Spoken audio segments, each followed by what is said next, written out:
teaser prep is one of my favorite exercises for helping find lumbar flexion. So I can think of a client that I have right now who has a long history of herniating a couple of the discs in her lumbar spine. And there's so much guarding going on there. It's really hard for her to let go and round through that area. So that's where I find teaser prep super duper helpful. It's also really great in re-engaging that deep core. But what do you do if somebody can't find that shape to begin with? Because I do find teaser prep on the mat is actually harder to do than on the reformer. So what I like to have my clients practice with is even just sitting tall, pretend I'm on the floor, and finding that nice rounding in the spine. So it's almost like a reverse sit-up, but not quite, because the hands are nice and stable, and we're not opening the space between the body and the thighs, because that's going to be stable. It's really just trying to gap the vertebrae in the low back. So rounding down a little bit, and then coming back tall. Once they feel a little bit more comfortable with that, I'll take a squishy ball, again, pretend I'm on the floor, and see if they can maintain their balance here. So are they comfortable keeping their weight?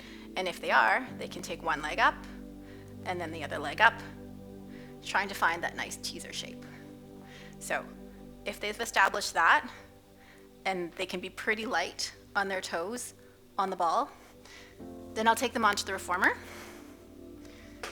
We're gonna grab a peanut or a rolled up towel just to help find that deep core access and give them a little bit more core control. So let's grab those straps. Oh. I've got the gear bar all the way to the front. Stopper is also all the way to the front. Foot bar is up, and that's just for support. So let's see if I can do this without losing the peanut here. We're gonna shimmy towards the front of the box, not too close to the front. We don't want to fall off. Peanut is right in between the thighs, so a little bit closer to the knees, so not too high. Okay.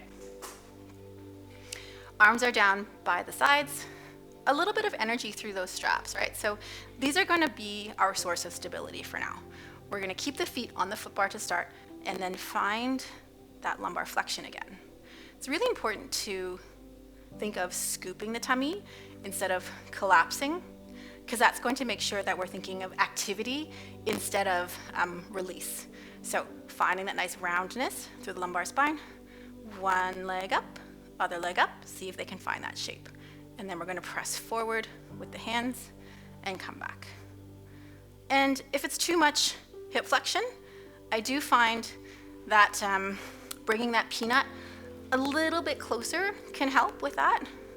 So they're engaging a little bit more through the adductors up top, and it allows for a little bit more of a sloppy tabletop, so you can bring that lever in a little bit more. So if they have to be here, then that's fine. And if they can do that, we can start to bring the arms through more range and back in. And then once they feel really good about it, we can get rid of the peanut and then find full teaser prep. So rounding off the sit bones, nice lumbar spinal flexion, one leg up, other leg up, and then pressing through. So definitely a tricky exercise, but I do find it's quite gratifying, especially if it's something that you can work with your clients from week to week.